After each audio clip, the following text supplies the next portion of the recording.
Greetings. Welcome to another brand new season of Grace People's Talk, which we call it GPT. And I am Nalini, and with me is my husband, Pastor Guru. And today we're going to talk a most interesting person in the Bible, and the first woman who was fashioned by God. So let's move into the. Yeah, so when we talk about the woman, we need to talk about how God created her and who is she in her creation. To talk about that, we have to look at Genesis chapter 1, verses 26 to 28. So there are 3 points that we can derive in these three verses.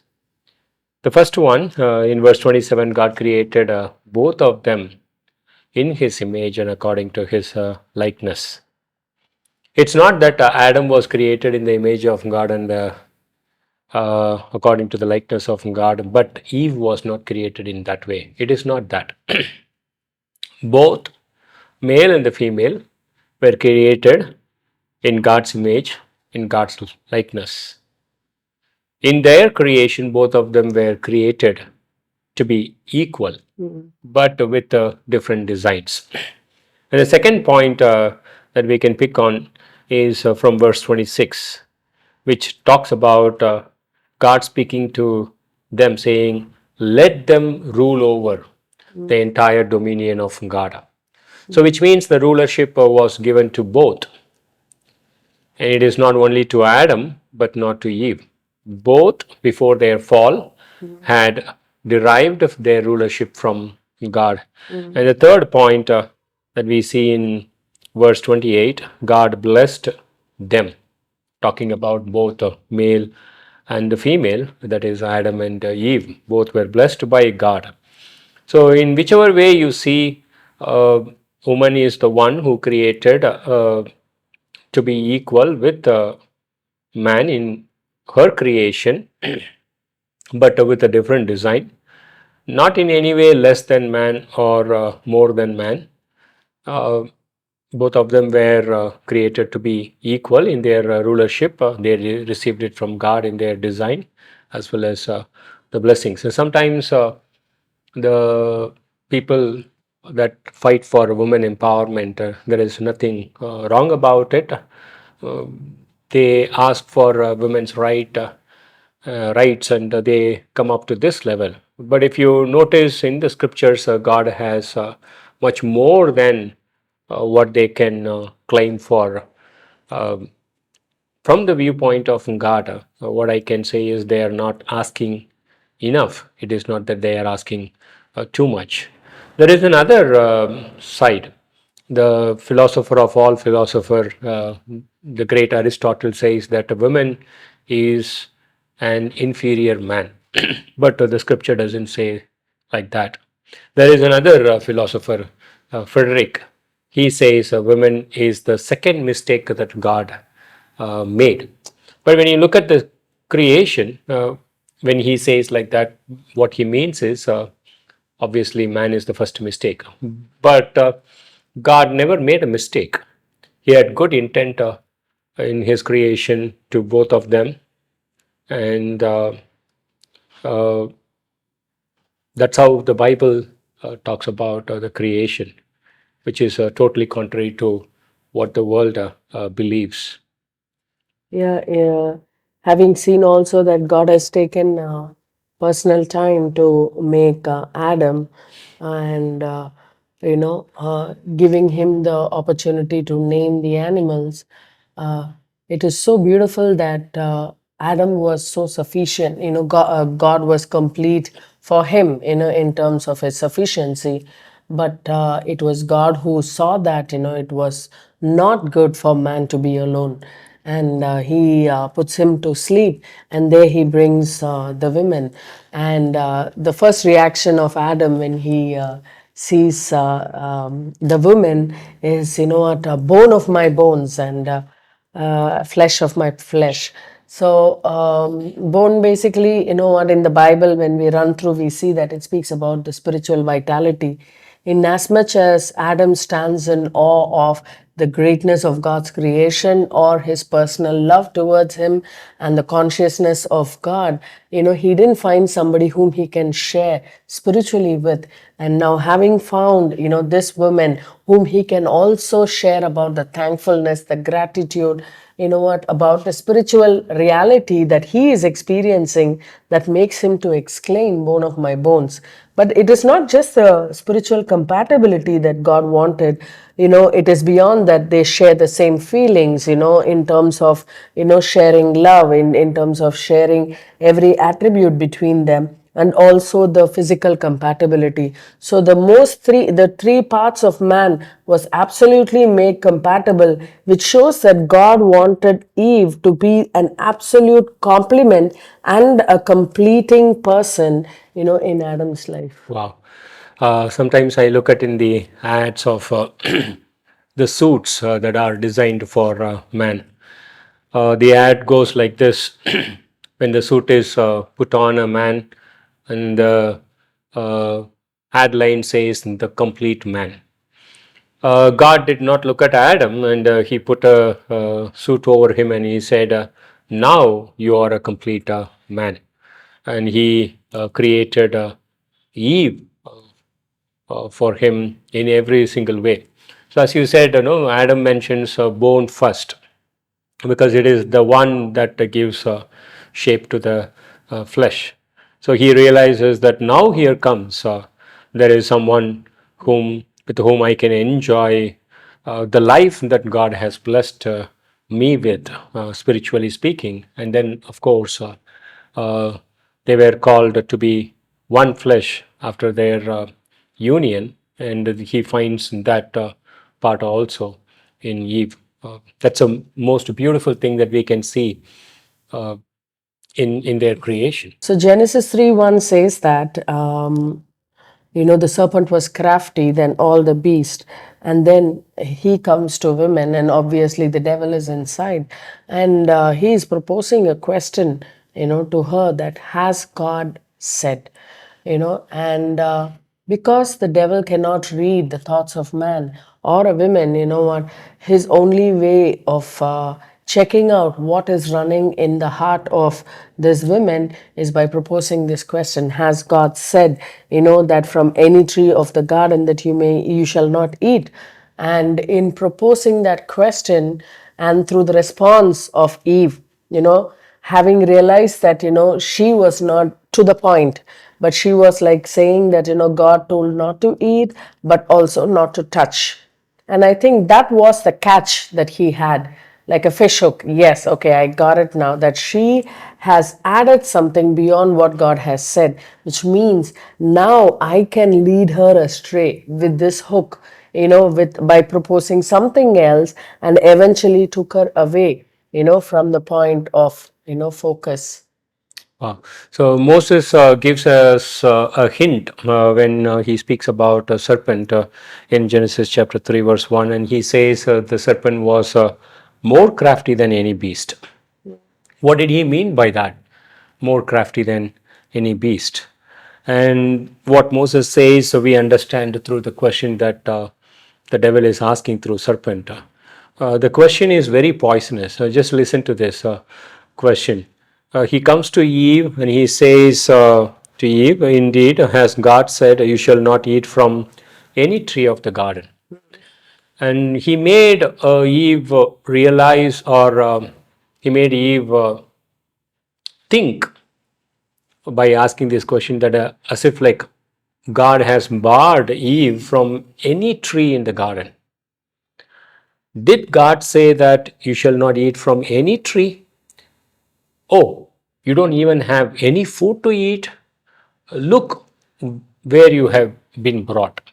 It's not like the devil is coming to Eve saying that, okay, you have been blessed with 99 blessings, but this one blessing is missing.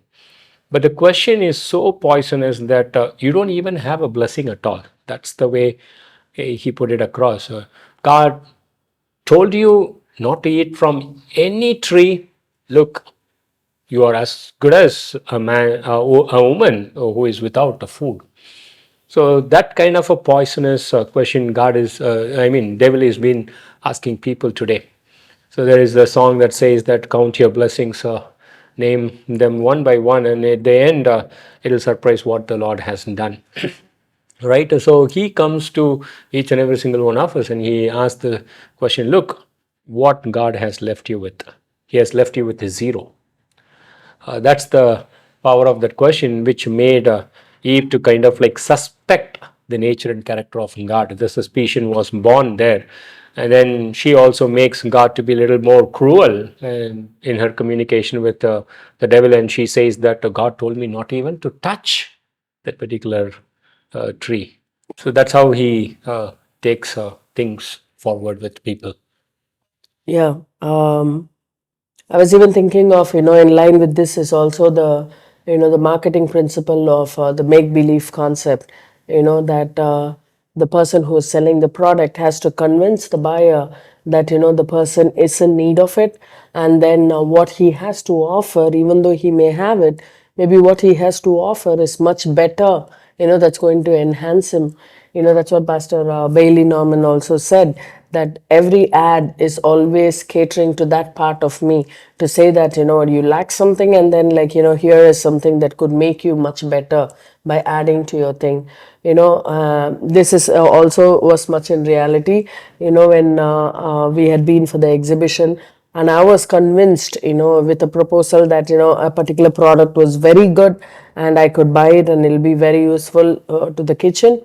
And then and being convinced, I bring it home, and little did I realize that, what, I was royally cheated. That what said it would do, what, it never did it. And this aspect of make believe concept, what, is something that we see can trickle into every area and every kind of person in this world also. Like, let's take an example. Say there is a teenager, and then, the teen is in the early years of their life, teens, and then let's say there is uh, because of the constant initiations around the teenager, and because in the peer group, that they are made to believe that, they are not complete without, what, a person who would personally, what, care for them, and, initiate to them and show them that kind of warmth of love, which they have not maybe been more conscious now. And also, that is a much better love than the parental love, in that make believe thing, and they buy that fact. At the end of the day, you would see that the whole of their years, career years, where they could establish, could be wasted. And then at the end of their early 20s, or, in that age, when everything breaks loose, they realize that, hey, I was royally cheated. I was made to believe that this was my need. And then when I went ahead behind it, all I realized was, what, it was a lie. And I feel royally cheated. The same concept can trickle into marriages, and also, what, the very first thing that, devil's proposal towards Eve was also something similar. He made her believe that in Eve partaking of that particular fruit, she was surely going to become much better. She was going to become more wiser. She is going to become like God. And it was so convincing, with the way he made Eve doubt the very goodness of God, made Eve to, like, look at the fruit in a very unique way. In fact, Genesis 2:9 says that in the trees of the garden, it says that out of the ground the Lord God caused grow every tree that is pleasing to the sight and good for food. So it was every tree that was pleasing to the sight and good for food. But now, when Eve has taken in that make believe concept, whatever that proposal that the devil has given, that made her, now it says 3 verse 6, that, what, the women saw the tree was good for food, and that was delight to the eyes, and the tree was desirable to make one wise. So we ultimately see that now she sees the same tree, but in another angle altogether. All the other trees fade away, but now this proposal seems all the more attractive, and very quickly she takes it. Little did she realize, few moments later, that she was royally cheated. When God indeed confronts her, asking, she says in Genesis 3:13, that the serpent deceived me and I ate. So she felt she was cheated. For all the proposal that the devil had placed before her, she felt royally cheated. Yeah, wow. So what you said is a very good point. In Genesis chapter 2, verse 9,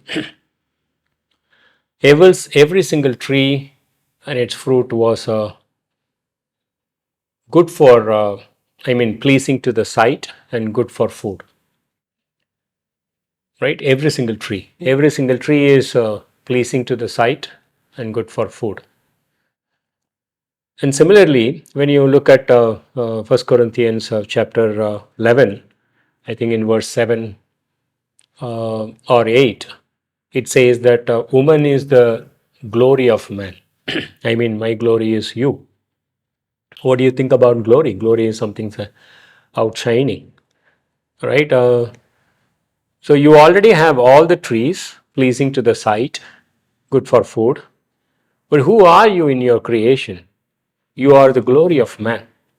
You are the outshining of man. You are the glory of man.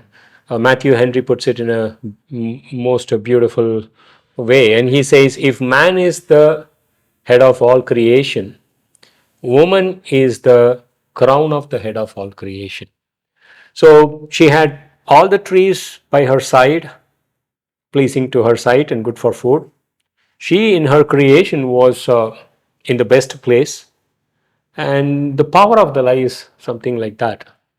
And not being thankful to her identity, to her provisions, not even giving a thought to it, and she was really going for something else. You shall be like God. That's how those make believe statements are. And the young girl who is a teenager, probably say born in a good family, or if you don't have parents, I'm sorry, but you have something else that God has given you. So there are many things that are in and around you. If only you could open your eyes and see what the Lord has blessed, and you would be really content in the place where God has put you in. What is the glory that you are of? Right, that's how God has placed us in. And when the devil comes, he just takes away all the things in one statement that, no, I'm going to make you, or if only you could have this and you will be. So that young girl falls for that, and the rest is history. That's the power of the lie. That's the wickedness of the enemy. Adam was complete in his creation, but nevertheless, God saw that it was not good for man being alone. Man in himself, in his creation, is good, but for him to be alone, it is not good. God created a woman out of the man by putting man to sleep. Was God aware of the need for the woman, for the man? Yes. And before even Adam could realize that, God realized it. And he didn't bring the woman immediately right after saying it is not good for the man to be alone. He gave him a little assignment of naming all the animals. So now Adam gets to name all the animals. I don't know how much time it took, but at the end, there was, Moses says, there was no suitable helper that was found for Adam. So then God brings in the woman in her in his life. Sometimes, if I don't know the need for it, and if it is given to me, and I may not be able to use it in the way that I ought to use it. So there is a verse that says in Matthew 6 that before even you open your mouth, God knows what you need. And not only God knows, but God is interested in providing for that need. And not only God is interested in providing for that need, and He also makes me to realize that this is the need that I actually need in my life. So picture this this encounter of God with man parallel to the encounter of the enemy with the woman. right? The woman was everything, the glory of a man, and she had everything in her hand. And now he comes up with that poisonous question, and he creates a lack in her, and then he leads her astray. So that is the evil intent that the enemy is coming with. But today, if you are lacking something, I want to tell you that God knows what you lack, what you need. Number one, and God gives it to you at the right time when you realize the need for it, and it is God who gives it to you. So you can even see that same situation in the episode of the rich young ruler meeting Jesus Christ in Matthew 19, and he was looking for something. He asked Jesus that, "What should I do to gain eternal life?" Jesus gives him a few points from the law of Moses, and he says, "I have kept them all." Then he says that you go and sell all that you have, give it to the poor, and follow me, and which he was not able to do. This is the only thing that you lack, Jesus says. So when he comes to Christ, and Christ is not saying that go sell all that you have. It is not the statement that you tell it to every single rich man. He makes him understand that he is following the religious practices that he is supposed to follow, and yet he is still in lack. And then he puts this question. So that's how God is. God is completely aware of our needs. Today, if you are unmarried, and God knows that you have a need, and He brings it to us at the right point in time, and at the right moment. So that's how God is to us. So we will end our episode at this point in time. And it is good that we get to talk about the first man and the first woman, and how the enemy intervened in the good creation of God, and pulled all of us into sin. But the good news is that Jesus Christ came, and he died on the cross, and he gave his life so that we can have salvation in our hand.